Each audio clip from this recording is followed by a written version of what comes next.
a su iglesia Árbol de Fe, Esperanza y Amor. El día de hoy estamos teniendo otra clase de la escuela dominical. Vamos a empezar con la sesión número 2. Ya tuvimos nuestra primera lección y en estas lecciones vamos a estar viendo las señales. ¿Cuáles son las señales que Jesús dio?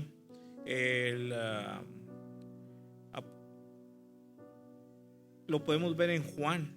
Entonces vamos a seguir continuando. Vamos a hacer una oración antes de empezar. Padre Santo, Señor, gracias por tenerme nuevamente ante tu presencia, a mí y a mis hermanos. Te pedimos que todo lo que digamos aquí sea de bendición. Te pedimos poder llegar y tocar el corazón de algún alma que necesita de ti, poderle dar el consuelo en tus palabras, Señor. Te pido que todo lo que digamos aquí nos llegue a ser un momento de reflexión, de pensamiento y de tener un contacto más espiritual contigo, Señor. Te lo pedimos en nombre de tu Hijo amado Jesús. Amén y amén. Bueno, continuamos con nuestras clases. Como le decía, nuestro hermano inició este tema de estudios bíblicos para la vida. Estamos viendo las señales. La primera clase que vimos, la primera sesión, es la señal de su gloria, que era Juan 2, 1 al 11. Luego vimos, el día de hoy vamos a ver la señal de su gracia, que es Juan 4:46 al 54, que ese es donde vamos a estar. Creo que es la página 22. Vamos a continuar después con más señales. La señal de su autoridad, después la señal de su provisión, la señal de su presencia, la señal de su luz, la señal de su poder sobre la muerte y la señal definitiva. Eso es lo que vamos a estar viendo en este libro, que esperamos que sea de bendición. Nos decía nuestro hermano Mague, volviendo a la introducción de lo que vamos a estar viendo, dice: todas las señales apuntan a Jesús. El Evangelio de Juan recibe un reconocimiento especial que lo destaca en comparación a otros evangelios, comúnmente llamados sinópticos.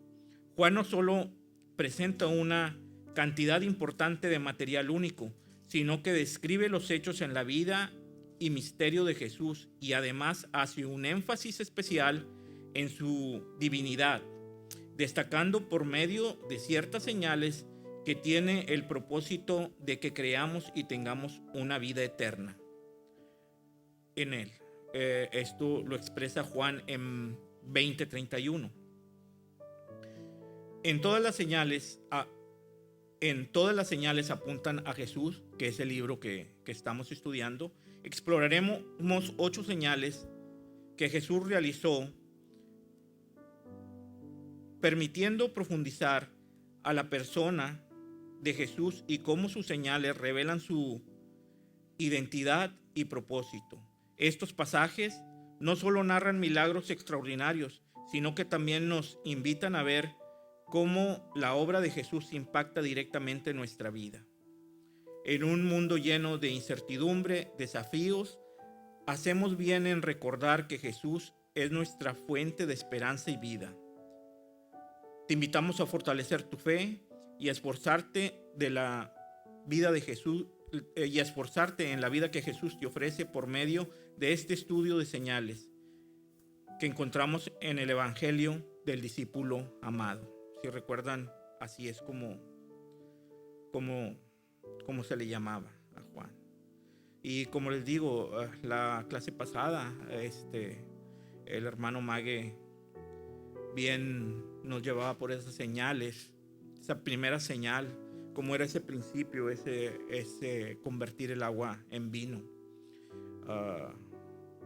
cómo él consideraba que no era su tiempo aún, y aún así pues lo hizo. Interviene para cosas a veces que la gente pensaría que son banales, pero él es todopoderoso. Ahora, ¿qué es una señal? Una señal es una particularidad, algo que nos sirve para tomar un rumbo, un camino, o para marcar algo en algún lugar. Vamos a decir, si estamos en un bosque, podemos decir, donde está un árbol súper alto, esa es una señal, porque distingue tal vez de la altura que tienen los demás árboles, o dice, ese es un árbol muy bajo, un árbol seco o algo. Entonces nos hace distinguir. ¿Qué quiere decir? Que hay una regla en todo el conjunto de individuos, en todas las circunstancias, y esto es una particularidad. ¿Por qué les estoy diciendo eso? Porque no, como ustedes saben, nosotros no queremos decirles, no, mira, Dios te va a hacer un milagro, te va a sanar, y quiero que sepan que es una particularidad. Debemos de estar puestos a lo que el Señor quiere con nosotros, porque recordemos que lo que más quiere Él, aparte de cosas de este mundo, es que nosotros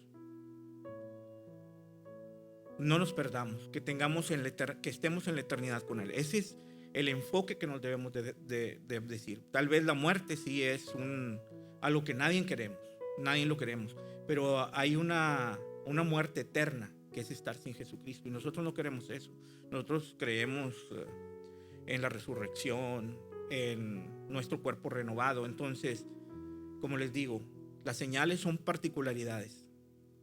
Dicen, el mundo tendrán aflicciones, no en el mundo tendrán milagros. Entonces, lo que queremos decirles con esto es que estas clases se prestan para ver las señales, más esta, pero no te estamos queriendo vender milagros, no te estamos queriendo engañarte, pero nosotros estamos comprometidos a decir que Dios ha sido bueno con nosotros. En este tema en particular, yo tengo varios hermanos que han pasado por situaciones difíciles, milagrosas, pero no lo hacemos nosotros notable en esta iglesia porque no queremos que piensen que somos personas que venden milagros. El milagro los hace Dios, pero ahí, como les digo, las señales son particularidades, no es la regla. Entonces, la señal de su gracia. Idea central: Jesús trabaja en nombre de todos los que vienen a Él. Aplicación para la vida. Cuando enfrentamos la enfermedad de un ser querido, podemos sentirnos desesperados e impotentes. Piensa en esas largas noches en la sala de espera del hospital, con el corazón en la garganta, esperando noticias del médico. Cada minuto parece una eternidad y cada suspiro es una oración silenciosa por un milagro. La incertidumbre y el miedo nos lleva a buscar ayuda donde sea posible y nos aferramos a cualquier esperanza, por pequeña que ésta sea. Este sentimiento de desesperación puede llevarnos a actuar de manera que nunca imaginamos, a cruzar cualquier barrera o recorrer cualquier distancia para buscar una solución. En esta crisis, nuestra necesidad de intervención divina se hace más palpable. En esta sesión exploraremos cómo un oficial real enfrenta la enfermedad de su hijo. Puso su fe en Jesús. Veremos cómo su desesperación se transformó en fe y confianza en el poder y la palabra de Jesús. Este mensaje nos invita a reflexionar sobre dónde ponemos nuestra fe en los tiempos de necesidad y cómo debemos recurrir a Jesús como nuestra esperanza. Pregunta número 1. ¿Cómo explicas el concepto de la gracia? Si tienen el micrófono por ahí, si alguien quiere responder. ¿Cómo explicas el concepto de gracia? Amén. Buenos días, hermanos, ¿cómo están? Bienvenidos.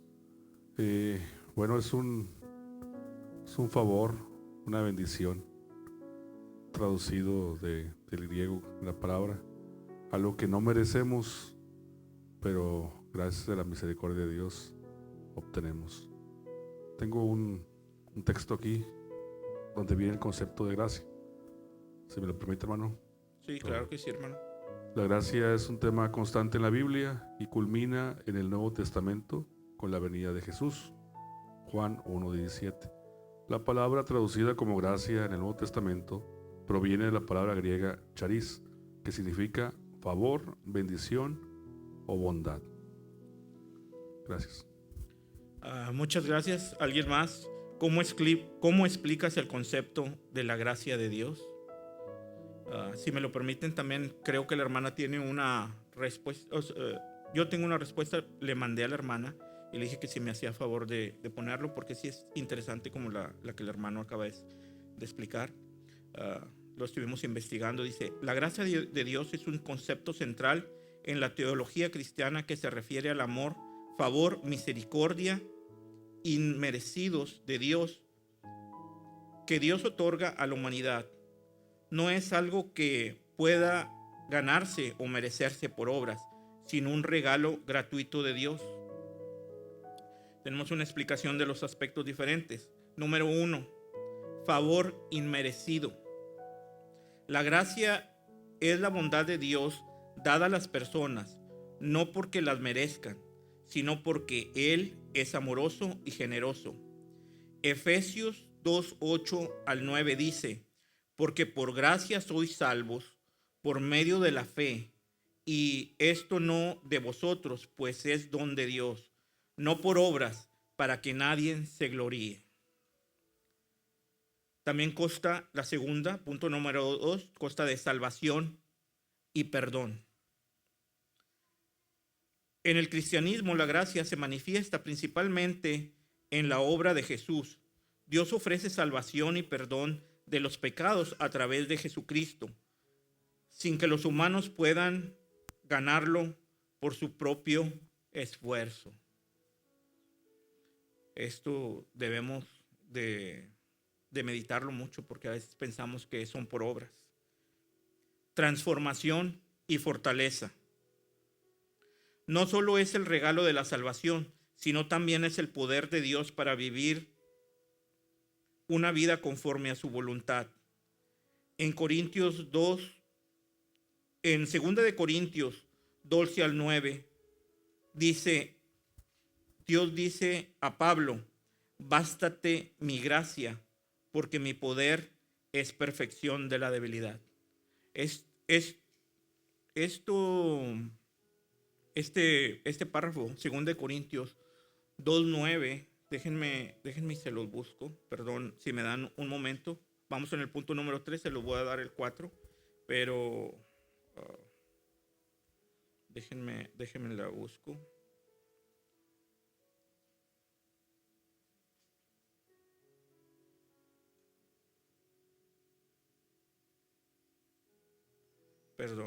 Perdonen, hermanos. Se las quiero leer en la Nueva Traducción Viviente. Cada vez Él me dijo, recuerden que es otra versión, mi gracia es todo lo que necesitas, mi poder actúa mejor en la debilidad. Así que ahora me alegro jactarme de mis debilidades para que el poder de Cristo pueda actuar a través de mí. Entonces, pues como les ponía, les puse primero la versión Reina Valera 1960.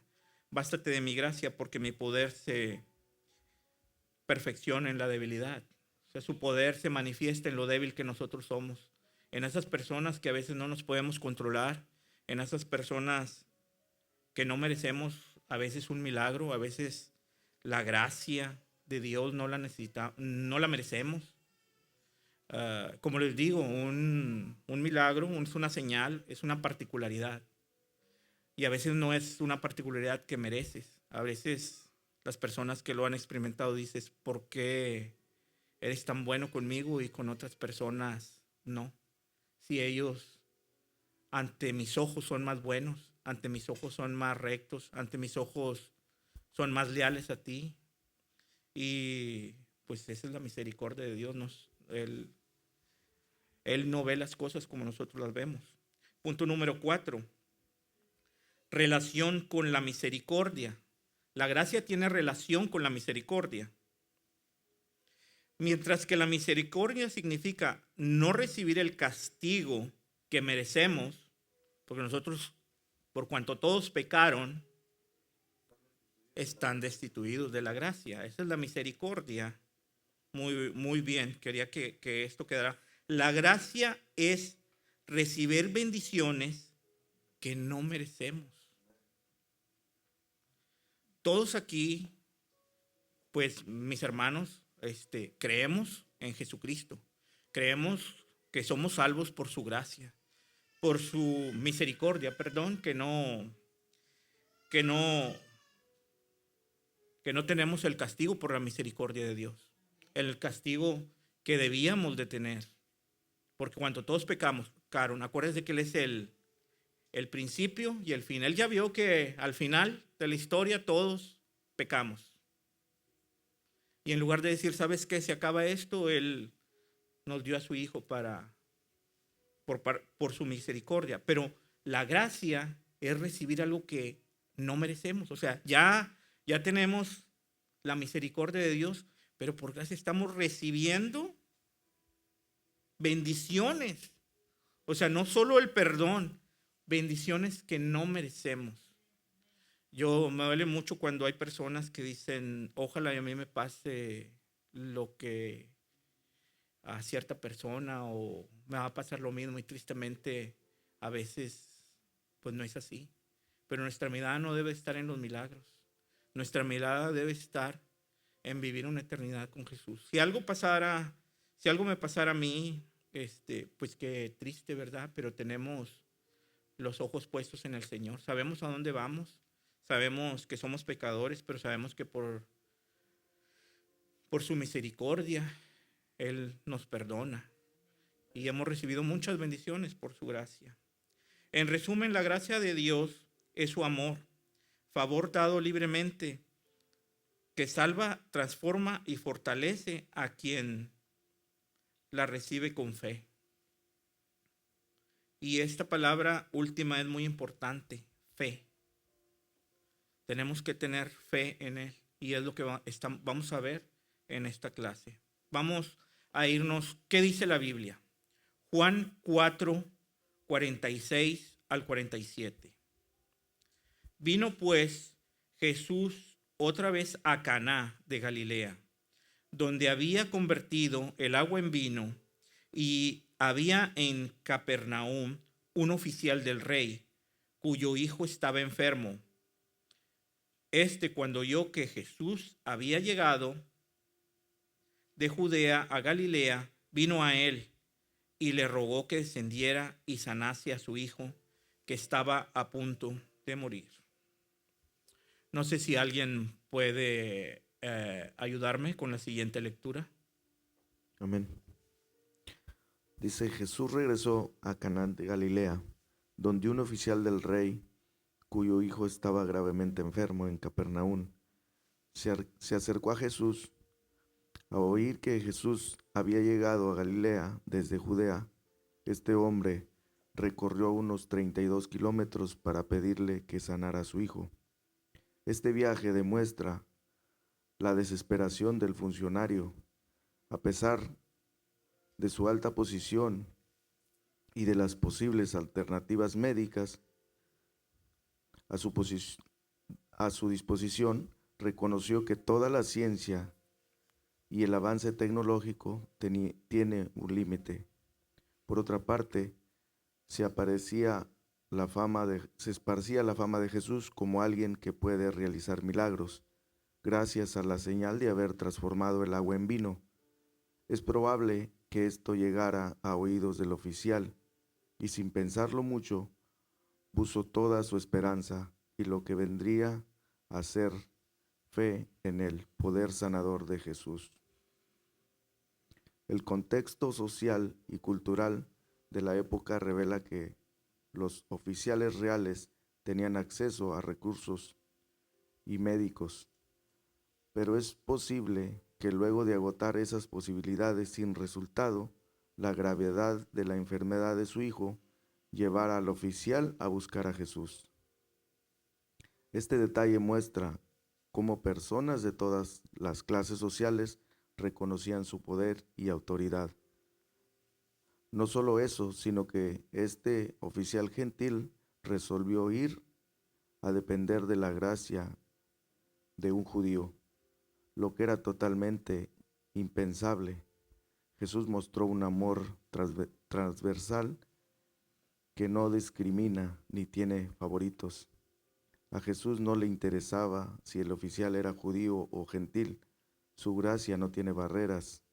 En su desesperación, el oficial no envió a un siervo, sino que fue personalmente a encontrar a Jesús, lo que resalta la urgencia de su petición y de su fe personal en la capacidad de Jesús para sanar.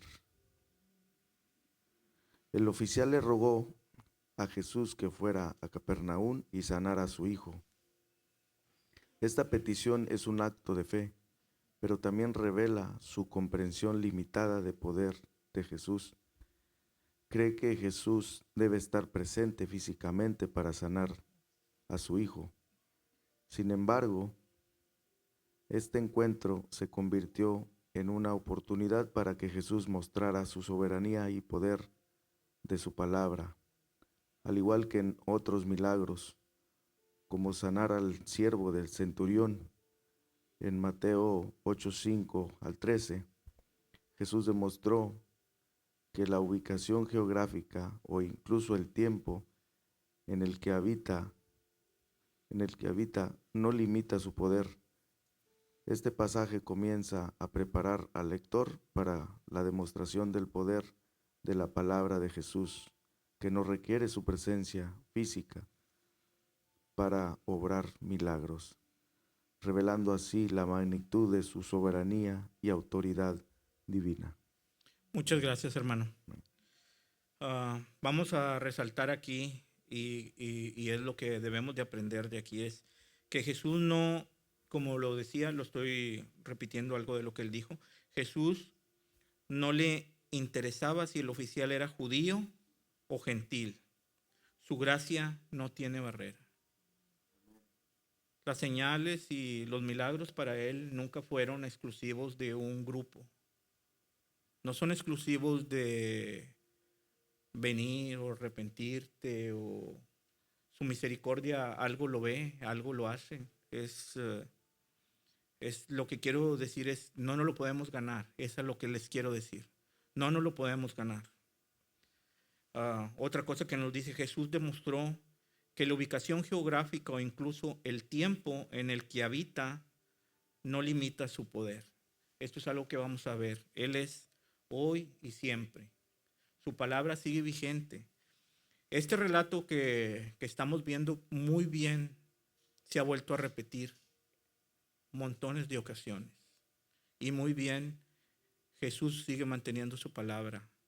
Como en el siglo I, como en el siglo XX, como en el siglo XXI, como hasta que sea el fin de los tiempos. Es algo que ustedes deben de aprender, la eternidad de su palabra. Me voy a ir un poquito, si me lo permiten, perdón, pero es que como tenemos 2 libros, voy a pasar al siguiente. Les voy a leer el comentario del autor. Del versículo 46 al principio, Jesús regresa a Canaán de Galilea, donde había realizado la primera señal. Esta primera señal ya había causado un gran impacto y su reputación como alguien que tiene poderes especiales ha crecido notablemente, así que su próxima señal sigue a la primera. O sea, ya había lo estudian mucho, la primera señal, la segunda señal, o sea, ya estaban muy marcadas, o sea, y algo estaba pasando. Seguimos. La referencia a Canaán destaca la continuidad del ministerio de Jesús y su impacto. En esta ocasión se menciona a un noble cuyo hijo estaba en Capernaum, entre unos 25 a 32 kilómetros de Canaán, y estaba enfermo de gravedad. Es posible que este noble fuera un oficial del gobierno de Herodes Antipas, lo que indicaba que la fama de Jesús había llegado a todas las personas en todas las esferas sociales. El hecho de que un oficial del gobierno buscara a Jesús sugiere que el impacto de sus milagros y enseñanzas estaba extendiéndose más allá de las comunidades judías, rurales y pobres, llegando a las élites y autoridades. La distancia entre Canaán y Capernaum sugiere que el noble realizó un viaje significativo para buscar a Jesús, mostrando la desesperación y asumiendo lo mejor. La fe que lo motivaban a encontrar ayuda para su hijo, es posible que esta persona, por su cargo, estatus y círculo social, tuviera acceso a los mejores médicos y recursos tecnológicos de la época para poder sanar a su hijo. Sin embargo, la gravedad de la enfermedad de su hijo superó los límites de las posibilidades humanas, así que el oficial se siente desesperado y su única esperanza es que suceda un milagro como el realizado en las bodas de Caná. ¿Cuántas veces a personas no les han dicho que no hay esperanza o que la ciencia en estos momentos no cuenta con esto?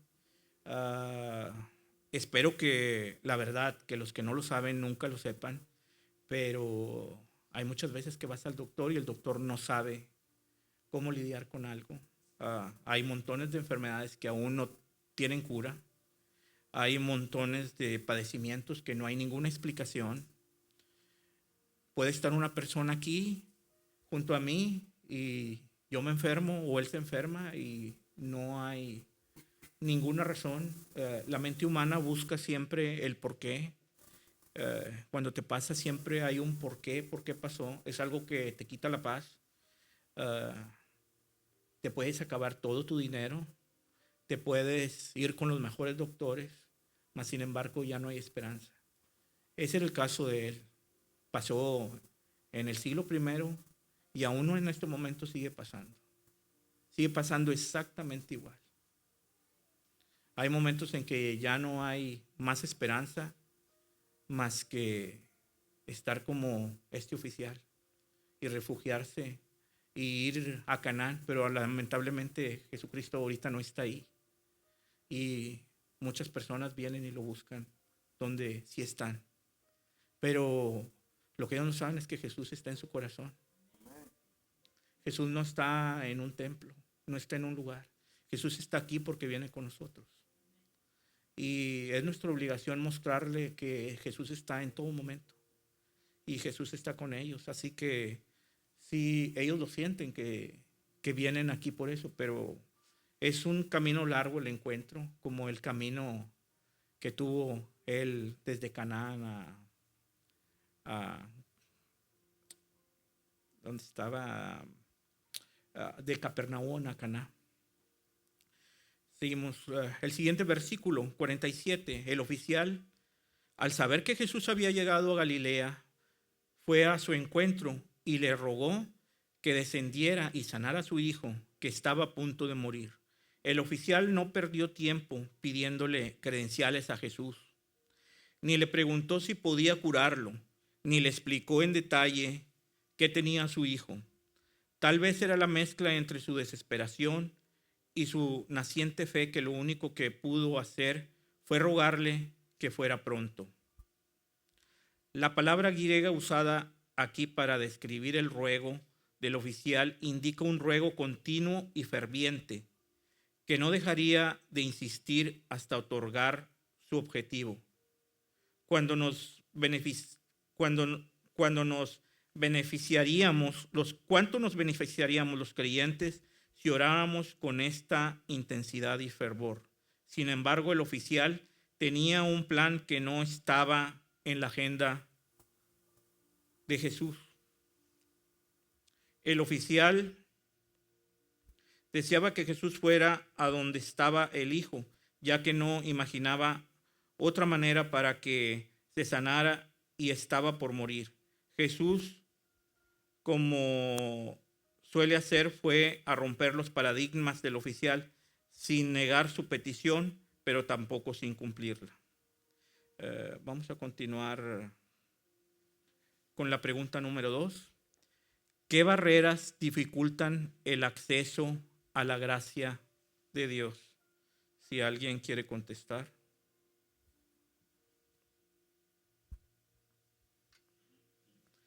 ¿Qué barreras dificultan el acceso a la gracia de Dios?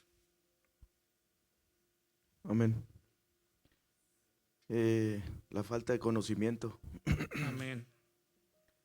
La falta de conocimiento nos lleva a veces a crear barreras entre nuestro Padre y nosotros.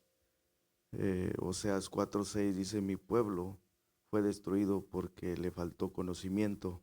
Por cuanto desechaste el conocimiento, yo te echaré del sacerdocio, y porque olvidaste la ley de tu Dios, también yo me olvidaré de tus hijos. Amén, hermano. Aquí, ¿alguien más? Tengo una respuesta. Existen diversas barreras que pueden dificultar el acceso a la gracia de Dios, dependiendo de las perspectivas religiosas y espiritual. Algunas de las principales barreras incluyen el pecado. El pecado, según muchas tradiciones cristianas, separa a las personas de Dios. El pecado puede crear una barrera que hace más difícil experimentar la gracia divina, ya que considera que aleja el alma de la relación con Dios. Número 2, la falta de fe.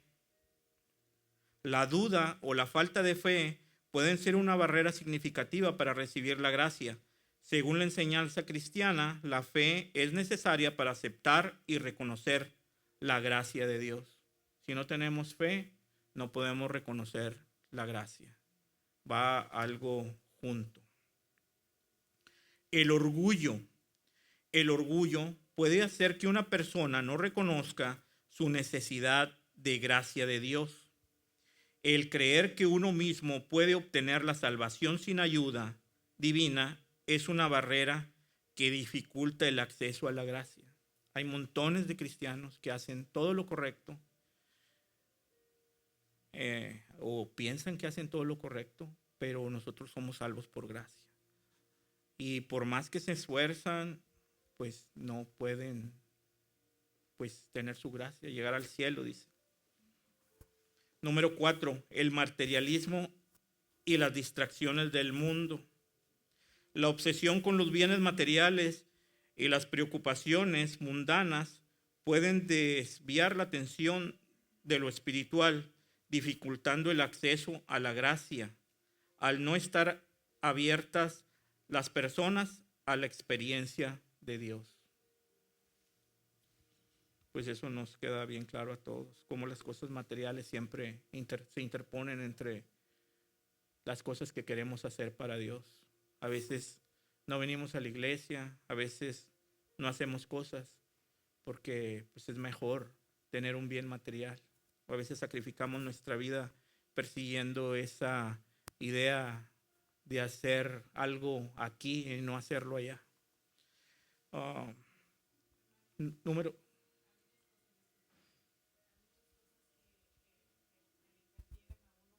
buscar de Dios, la pereza, la flojera, de decir al rato voy, ahorita me paro, ahorita. Aquí tengo un ejemplo de hoy. Llegamos tarde porque estábamos batallando. Vámonos, me voy. Te quedas, me voy. Vámonos. Y aquí estamos, gracias por la gracia de Dios, ¿verdad? Pero la flojera de muchas veces, en las mañanas uno no se levanta a orar y, ay, ahorita lo hago.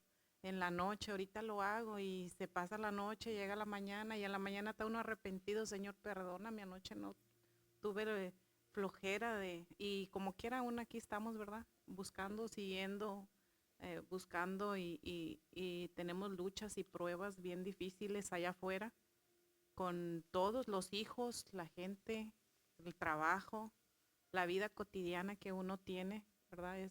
Eso lo impide muchas veces a uno, pero pues aquí estamos luchando y siguiendo, ¿verdad? Las cosas que queremos que le agradan a Dios, y pues aquí estamos.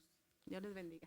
Sí, pues retomando un poco lo que dice, muy bien, como usted lo dice, la carne, que es a lo que nosotros nos referimos, es a las necesidades corporales, que quiere descanso, quiere flojera, quiere placer de sentirse, Y entre muchos placeres que quiere, comer, glotonería, o suplir instintos, necesidades y otras cosas, pero por eso nosotros somos unas personas conscientes, somos unos seres conscientes y debemos de poner primero nuestro pensamiento y nuestro pensamiento en Dios para poder romper eso, porque en realidad muchas personas sienten necesidad de hacer cosas, pero es donde debemos de trabajar en lo espiritual, no nada más en lo físico, para que esas necesidades físicas no nos ganen a nuestro lado espiritual. Continúo. La número 5, la ignorancia o falta de conocimiento, como muy bien decía nuestro hermano Mague.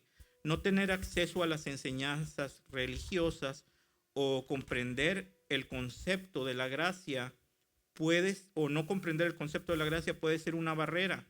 La falta de educación espiritual puede dificultar el entendimiento de las necesidades y la importancia de la gracia. Número 6, el sufrimiento o el dolor. Recuerde que estamos viendo las barreras que dificultan el acceso a la gracia de Dios. El dolor o el sufrimiento. En momentos de sufrimiento, algunas personas pueden sentirse alejadas de Dios o incapaces de recibir su gracia, ya que el dolor emocional o físico puede oscurecer su relación espiritual. Vamos a decir, si alguien está padeciendo una situación muy mala en su familia, en su trabajo, en algo, ese dolor, ese sentimiento de soledad a veces lo hace alejarse más de Dios en lugar de venir. Si alguien realmente está sufriendo algo, si alguien está, vamos a decir, secuestrado o privado en la cárcel, esa condena tan larga también puede, y ese sufrimiento prolongado puede alejarlo. Afortunadamente hay personas que pasa todo lo contrario y es ahí donde debemos de entrar nosotros. Nosotros somos la sal del mundo. Nosotros debemos decirle a la gente, cuando tú estás con esa preocupación, cuando tú tienes ese daño físico, emocional, tú te debes de acercar más a Dios. ¿Para qué? Para ti mismo, para tener su gracia. No quites los ojos de Dios. El dolor es muy fuerte, es muy grande, pero no te alejes. Jesús no te dañó. O sea, lo que nosotros hagamos o lo que nosotros lastimamos como cristianos o como personas, que no te aleje de Dios. La falta de humildad. La humildad es vista como una actitud necesaria para recibir la gracia. La resiliencia a aceptar la gracia debido a la falta de humildad puede ser una barrera importante. La humildad. Tenemos que ser humildes para tener la gracia. ¿Por qué la humildad? Porque si yo digo que yo soy mejor que Él porque yo me porto, no estoy siendo humilde y estoy faltando y ya pequé, o sea, y Dios ya lo vio que todos pecamos. O sea, aquí puede estar el más santo, pero al creerse que es el más santo, no, una particularidad es decir, no lo han oído las personas que realmente lo empiezan a entender, que dicen, de todos los pecadores por lo cual yo soy, y todos nos sentimos así. Si tú sientes ese sentimiento, ya estás entendiendo que eres pecador. Porque realmente hay personas que no sienten que son pecadores o sienten que son más buenos que otros. Yo, en lo particular, yo me sentía muy... podía juzgar a todos porque pues, yo no tomo. Mira, ellos toman, yo me sé comportar o algo. Pero o sea, eso es lo peor, es lo peor. Personas me han enseñado su grandeza y como dice Dios, los últimos serán los primeros, porque los que nos portamos bien aquí vamos y no cambiamos. Mas sin embargo, los que están abajo no tienen otro lugar más que subir y nos rebasan, Debemos de estar muy conscientes en que soy bueno y hago cosas buenas. Eso no es. Sí tiene que haber un progreso, tenemos que hacer, pero tenemos que saberlo. ¿Cuál es la gracia? Amén. Superar estas barreras generalmente requiere apertura, arrepentimiento, fe y disposición para recibir la ayuda de Dios. Vamos a continuar. La pregunta número 2. Vamos a continuar con lo que dice la Biblia. Juan 4:48 al 50. Entonces Jesús le dijo, si no viere señales y prodigios, ¿no creeréis? El oficial del rey le dijo: Señor, desciende antes que mi hijo muera. Jesús dijo: Vete, ve, tu hijo vive. Y el hombre creyó la palabra que Jesús le dijo y se fue. Si alguien me quiere ayudar leyendo el siguiente comentario en el libro.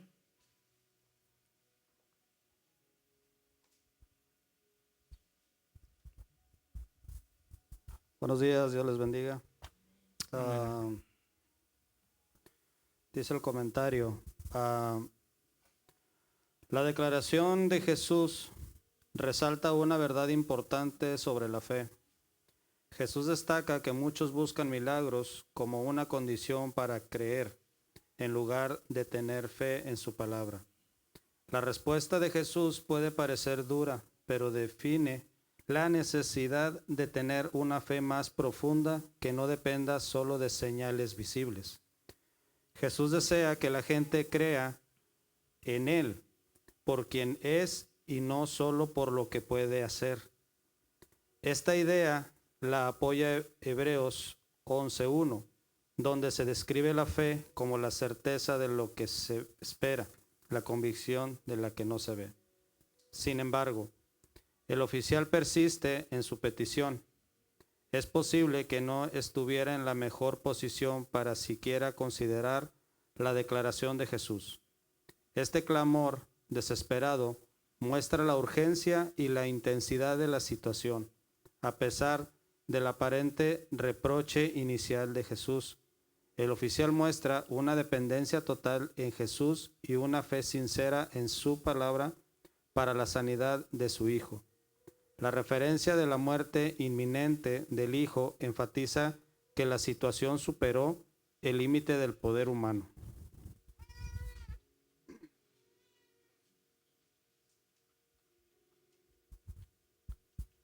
Lleno de compasión, la respuesta de Jesús cumplió el doble propósito de solucionar la situación y a su vez aliviar al oficial para que pudiera estar en disposición de creer y así recibir ayuda. El oficial creyó en la palabra de Jesús, pero no tenía cómo saber si su hijo había sido sanado o no. Este acto de creer sin ver es un ejemplo de fe genuina y confianza en la autoridad de Jesús. No necesitó más pruebas, solo la palabra de Jesús. Este pasaje destaca el poder de la palabra de Jesús y cómo la fe verdadera responde a ella. En otros pasajes, como en Lucas 7:7, también vemos una fe similar en la autoridad y el poder de Jesús, aparte de las circunstancias visibles.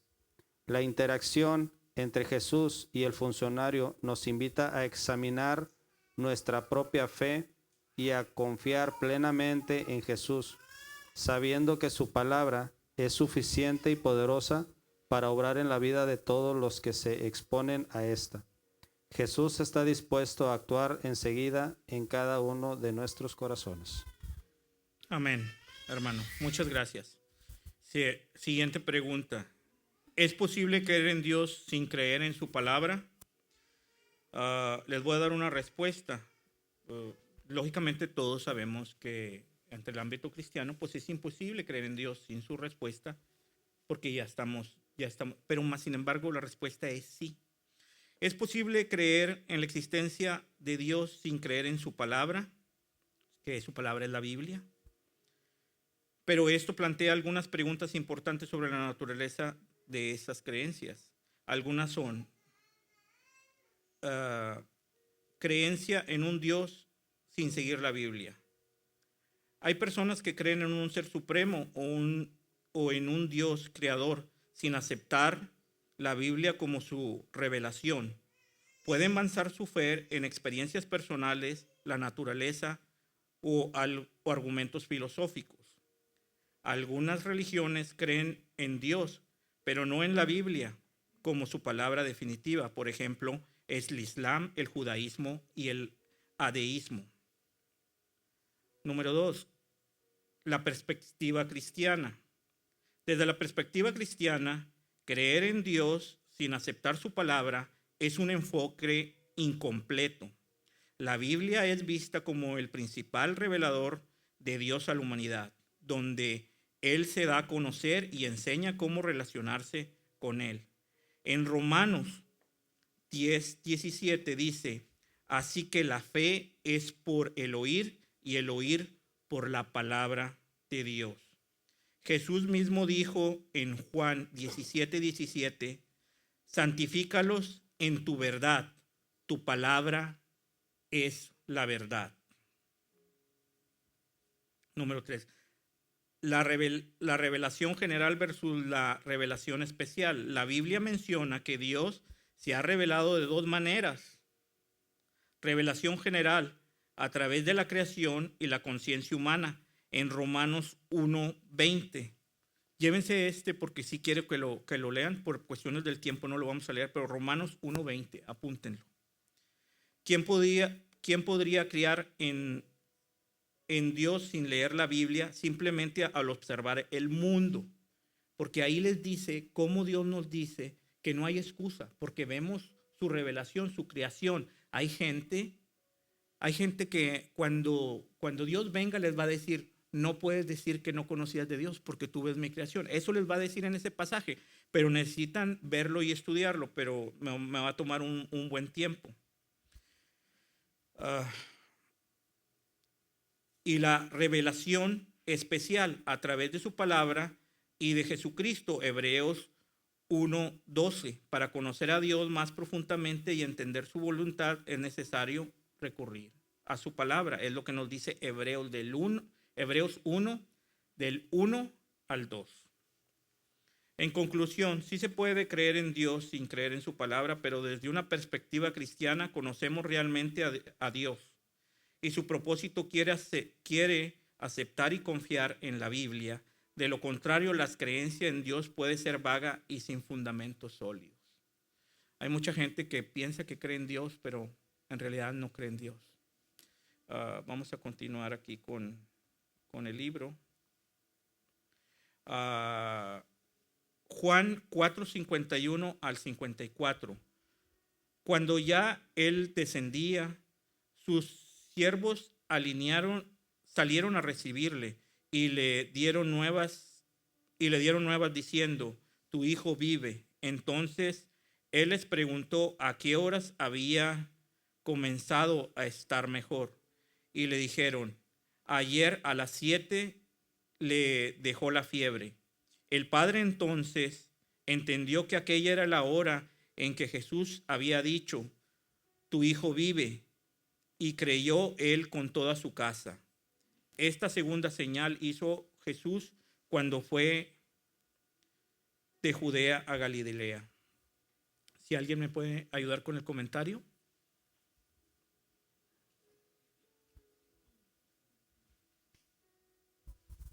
Amén. El momento en que los siervos recibieron al oficial real de regreso a su casa, destaca el poder de Jesús para obrar a pesar de la distancia. La alegría y el alivio del funcionario al recibir esta noticia debieron ser inmensos, sobre todo al comprobar cómo su fe en Jesús, por pequeña y desesperada que fuera, trajo resultados reales y tangibles. El oficial les preguntó a los siervos a qué hora había comenzado a mejorar su hijo y confirmó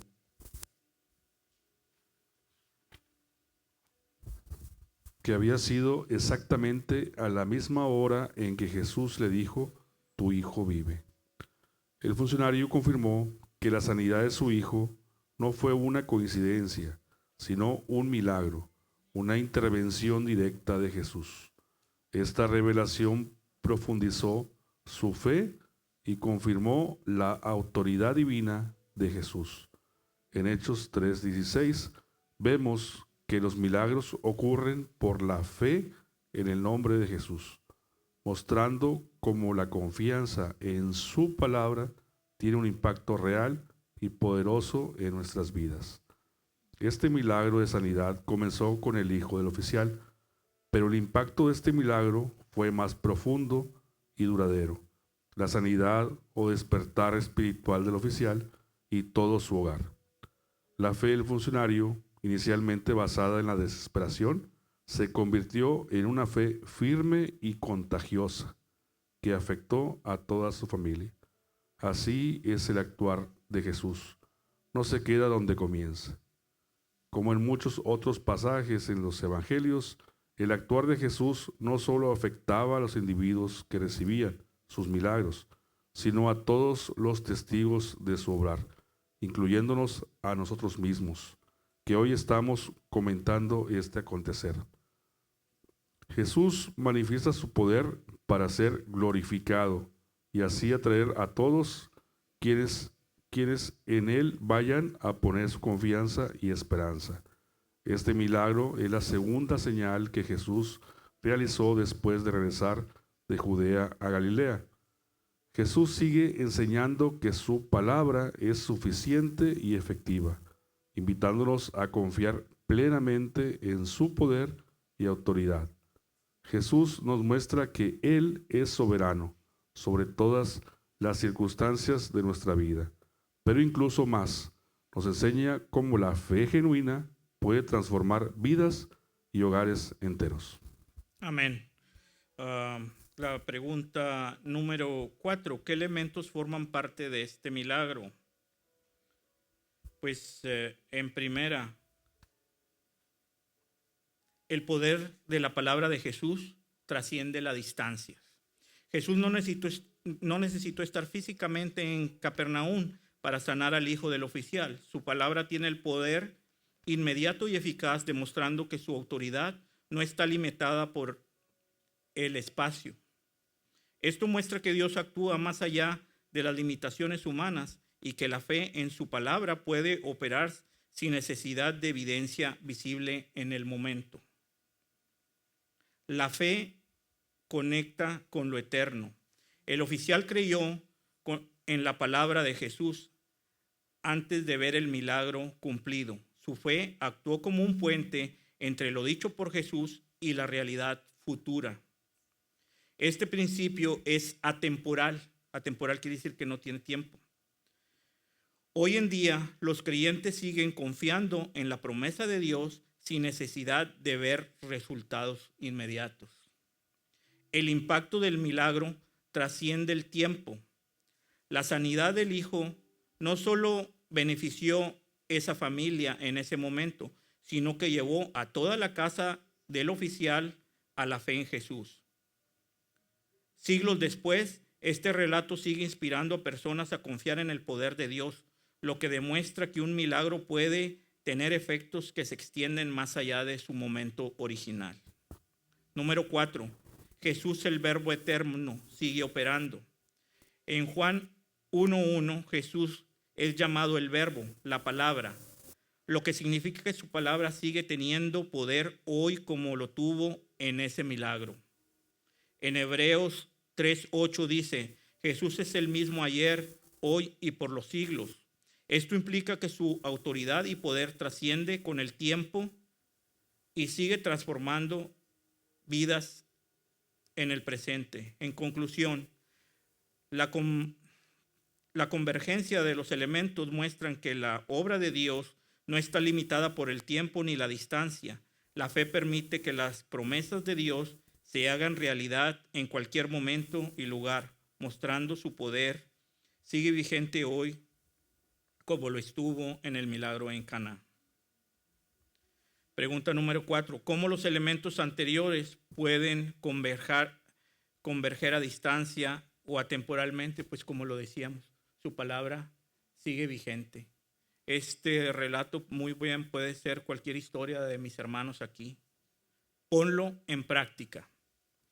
Explora, investiga la historia que haya experimentado Investiga la historia de alguien que haya experimentado un cambio significativo en su vida al actuar Jesús. Lee un testimonio y reflexiona sobre su experiencia. Puede inspirarte, anota tus pensamientos y coméntalo con alguien cercano. Y pues como le digo, ponlo en práctica. Así que pongámoslo en práctica. La primera es explorar. Aquí en esta iglesia tenemos varias personas que han experimentado algo así. Así que si no conocen, ahí está mi hermano Arturo Arriaga, mi hermano Rey, nuestro pastor, Katy Limón, mi esposa Selene, nuestro hermano Poncho Limón. Pongamos en práctica esta clase, investíguenlo.